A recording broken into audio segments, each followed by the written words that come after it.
4. 베리칩과 짐승의 표와의 연관성. 베리칩 손에 주입한 칩.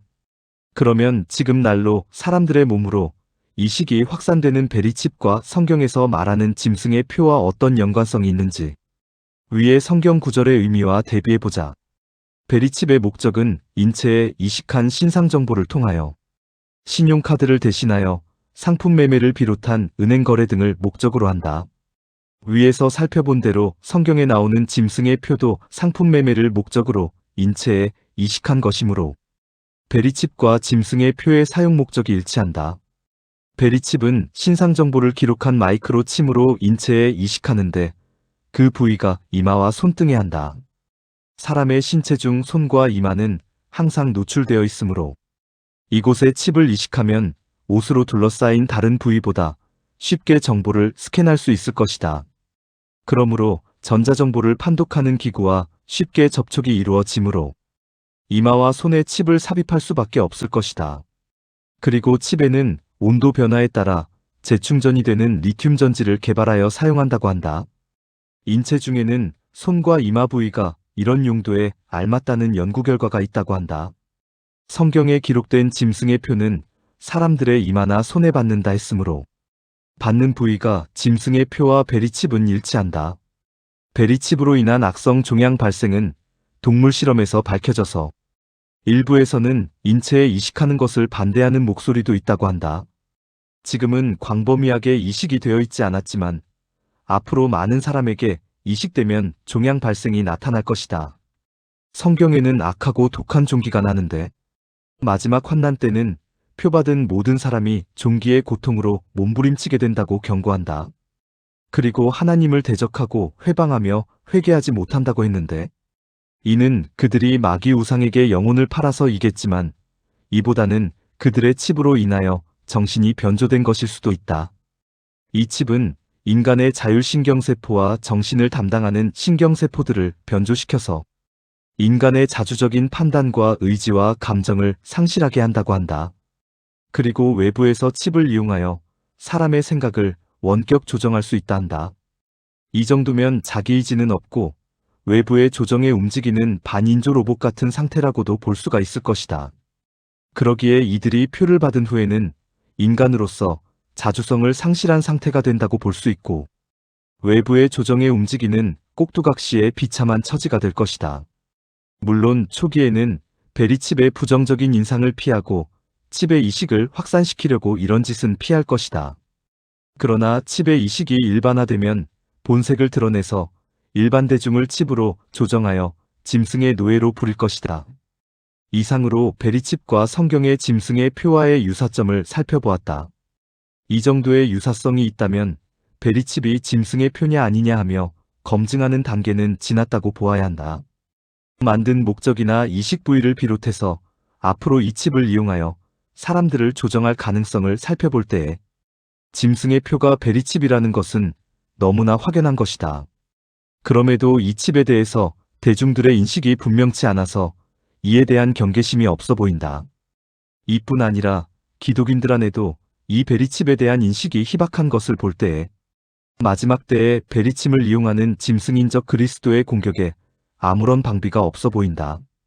심히 우려되는 상황이 아닐 수 없다. 성경에 여러 번 엄중히 경고하는 짐승의 표에 대해서 이렇게 경계심이 없음은 말세를 살아가는 기독인으로서 주님의 경고를 무시하는 태도라고 아니할 수 없다. 이런저런 이유를 들어서 베리칩이 짐승의 표가 아니라고 할 수도 있겠지만 짐승의 표와 너무나 흡사한 베리칩을 아무런 경계심이 없이 대한다면 멸망의 길을 가는 것과 같을 것이다. 이런저런 이유로 베리칩이 멸망의 표인 줄 몰랐다는 사람들에게 주님은 다음과 같이 말씀하실지도 모른다.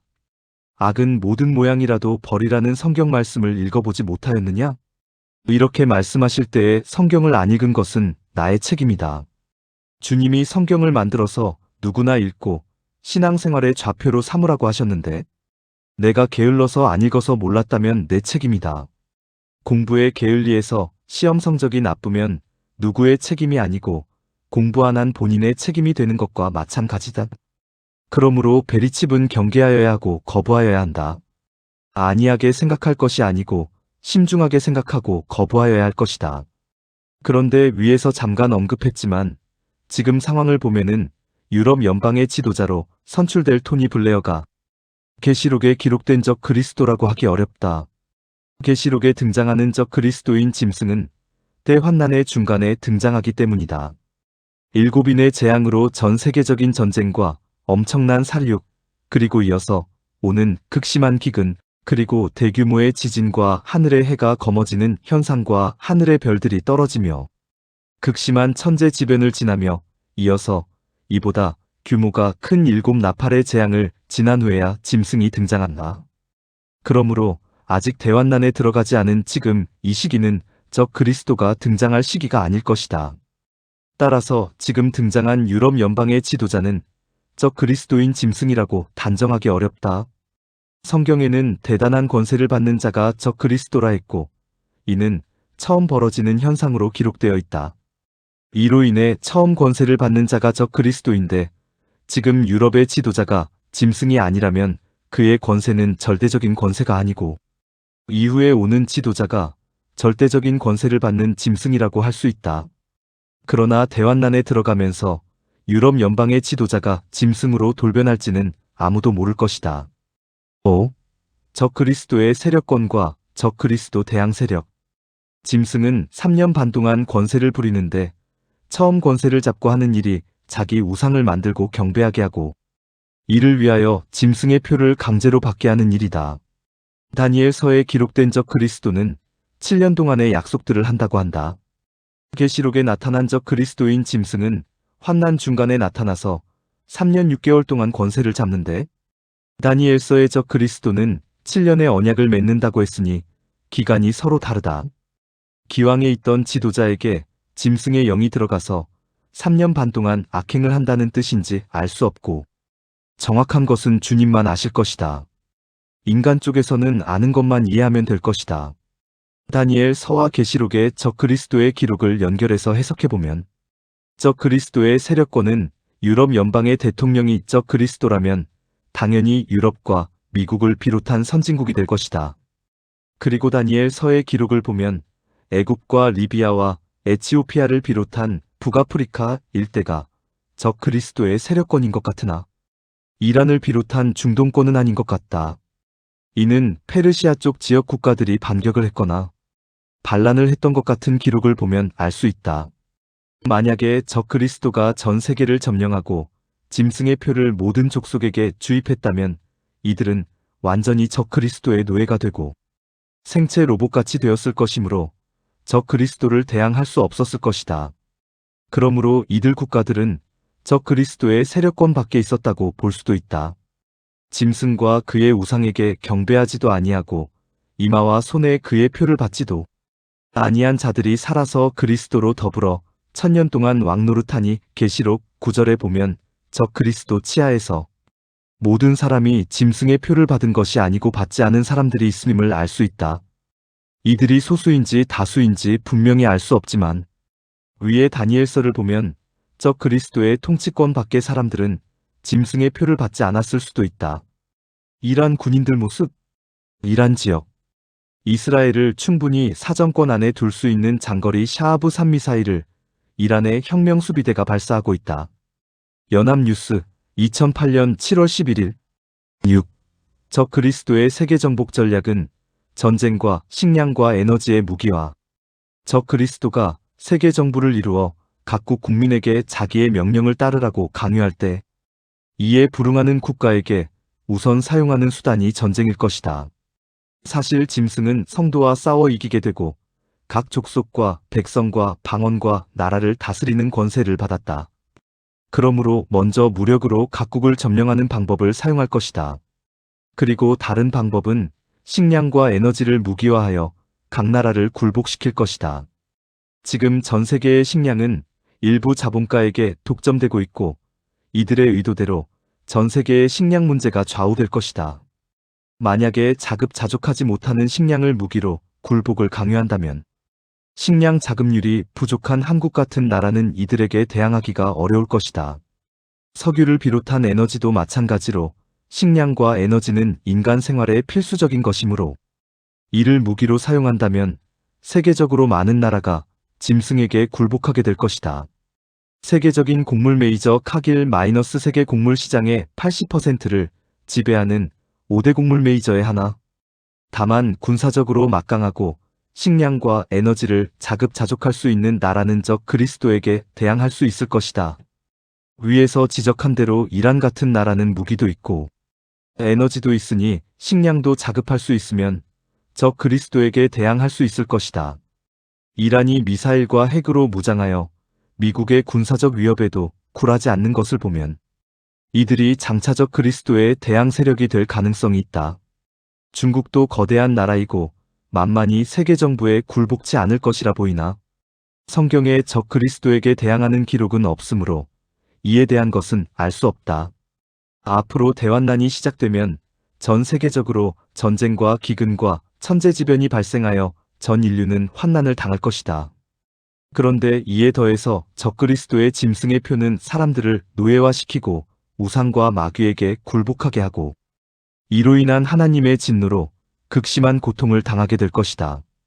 환난을 견디기도 힘든데 짐승의 표로 인한 재앙까지 받는다면 어떻겠는가? 기근과 천재지변과 전쟁과 질병의 고통으로도 힘든데 짐승의 표로 인한 재앙으로 죽으려고 혀를 깨물 정도의 고통 속에 산다면 그 처참함은 상상하기도 어렵다. 그러므로 우리가 우선적으로 경계해야 할 것은 짐승의 표인 베리칩이 이 땅에 발을 붙이지 못하도록 대처해야 할 것이다. 만약 미국이나 유럽에 극심한 재난이 발생해서 절대 권력자가 권세를 잡아서 독재적인 세계 정부가 들어선다면 이는 적 그리스도가 나타날 환경이 조성되는 것이다. 미국이 9.11 테러를 통해서 많은 독재적인 법령이 제정되고 시행되는 것을 보면 이를 알 수 있다. 독재 권력을 꾀하는 적 그리스도의 세력들이 9.11 테러를 능가하는 재난을 발생시키고 이를 기화로 절대 권력을 잡아서 전 세계를 그들의 손아귀에 넣으려고 무슨 음모를 꾸미는지 일반인들은 알 수 없다. 그렇게 되면 순식간에 독재적인 세계정부가 들어서고 적 그리스도의 짐승의 표를 대중에게 강요하는 시대가 될 수도 있을 것이다. 7. 적 그리스도의 정복에 취약한 한국. 이렇게 되면 한국은 어느 나라보다도 이들의 세력에 약한 고로 이들의 1차적인 침략 대상이 될 수도 있을 것이다. 한국에 대하여 식량 수출이나 에너지 수출을 동결하면 식량이나 에너지 자급률이 심히 부족한 한국으로서는 이를 막아내기 힘들다. 007 시리즈로 유명한 이안 플레밍의 소설에 다음과 같은 내용을 읽은 기억이 있다. 영국은 산업혁명을 일으킨 공업국가이지만 실상은 농업국가이기도 하다는 것이다. 섬나라인 영국은 유럽 대륙과 격리되어서 늘 독자적인 생존 전략을 추구했다. 대륙의 실권자가 권력을 잡고 해상을 봉쇄하게 되면 영국 혼자서 자급자족해야 하기 때문이었다. 이미 유럽 대륙을 점령한 나폴레옹의 해상 봉쇄를 경험한 영국으로서는 자급자족의 국가 경영을 하지 못하면 생존할 수 없음을 절감했을 것이다. 아니 그 전부터 이런 통치 철학이 영국 지도층에게 있었을지도 모른다. 이로 인해 2차 대전 전후까지도 영국은 식량 안보의 차원에서 농업국가의 기본을 유지했고 이로 인해 히틀러의 침노를 물리치는 기반을 이루었을 것이다. 식량은 경제 논리를 떠나서 국가와 국민의 안보에 직결된 문제다. 식량이 부족한 나라는 존립할 수가 없고 이들 약점을 이용하는 적의 공격을 막아낼 수가 없기 때문이다. 그러기에 영국 지도층은 식량 안보의 중요성을 체득하고 최첨단 공업국가이면서도 농업국가의 기틀을 버리지 않은 것이다. 식량 자급률이 30%도 안 되는 한국은 식량을 단순히 경제 논리로만 접근하고 있다. 나라의 존립에 중대한 영향을 주는 식량에 대해서 식량 안보의 통치, 철학이 없는 한국의 지도층과 식량 안보에 대한 사회 전체의 인식이 부족한 한국에서는 매년 농지 경작 면적을 줄이고 있다. 이에 대한 사회적인 검증이나 제동이나 대처도 없이 멀쩡한 임야를 밀어서 골프장 건설에만 몰두하고 있는 듯 보인다. 식량의 수입을 70%나 하는 나라에서 식량 안보에 대한 국가 사회 전체의 인식이 바로 잡혔다면 해마다 농지 면적이 줄어갈 수 있으며 무분별한 골프장 건설이 사회에서 그렇게 쉽게 용인될 수 있는가? 풍족하게 식량을 생산하며 살던 필리핀이 미국과의 통상 협정 후에 세계 곡물 메이저의 먹이가 되어 식량 배급을 받는 나라가 된 것을 보면서도 농업을 경제 논리로만 계속 바라볼 것인가? 한국 지도층의 근시안적인 정치 철학과 영국 지도층의 통치 철학을 비교해 보면서 탄식이 나오는 것은 한국 지도층의 소화병적인 치세 경륜은 어제, 오늘이 아니고 역사대대로 이어져 온 병폐이기 때문이다. 흔히들 알려진 대로 임진왜란 당시의 국난을 예측하고 대비하려고 한 지도층은 수많은 유생과 학자, 명신들 가운데 이율곡과 이순신뿐이었다. 다른 시대보다 유달리 인재가 많았다는 선조임금 시대의 지도층 중에서 진정나라의 장래를 바라보고 대비할 줄 아는 경륜이 있는 사람으로 알려진 분은 위에 두 사람뿐이었다. 그러기에 소수의 경륜이 있어도 머리 똑똑하고 지식 많은 소인배들이 그 경륜을 살리지 못하여 임진난의 국난을 당한 것이다. 이런 병폐는 계속되어서 병자호란을 겪게 되고 급기야는 일본에게 나라가 먹히는 수모까지 당하게 한 것은 한국은 영국처럼 나라를 경륜하는 진정한 통치 철학이 없었기 때문이었다. 그러므로 이런 병폐를 고치지 못하면 외국의 침노를 막을 수 없고 치욕의 역사는 되풀이될 수밖에 없을 것이다. 적 그리스도가 한국의 취약한 식량 사정을 이용하여 공략하면 한국은 이를 대항할 수 없을 것이다.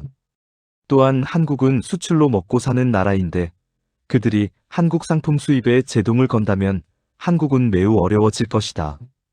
그러므로 그들의 압박을 견디기 힘들 것이므로 그들에게 굴복할 수밖에 없을 것이다. 그리고 한국은 또 다른 약점이 있는데 남북분단이라는 약점이다. 서로 대치 상태에서 언제 전쟁이 발발할지 모른다. 전쟁이 발발하면 세계 강대국의 개입이 필수적이고 당연히 그들의 대표인 세계정부의 영향권에서 들어갈 것이고 결국은 세계정부의 수령인적 그리스도의 수중에 떨어질 수밖에 없을 것이다. 이에 관한 전망은 송명의 대환난 소설인 표에서도 언급되었다. 북한의 미사일 공격으로 수도 서울이 공격을 받음으로 인해서 세계정부의 개입을 불러오고 이로 인해 한국이 적 그리스도의 수중에 떨어지고 만다. 이로 인해 짐승의 표인 베리칩 이식을 일반 국민에게 의무화시키게 되고 이를 거부하는 기독인들의 이야기가 소설의 줄거리인데 이는 오늘의 남북대치 상황에서 개연성이 없다고 할 수가 없다.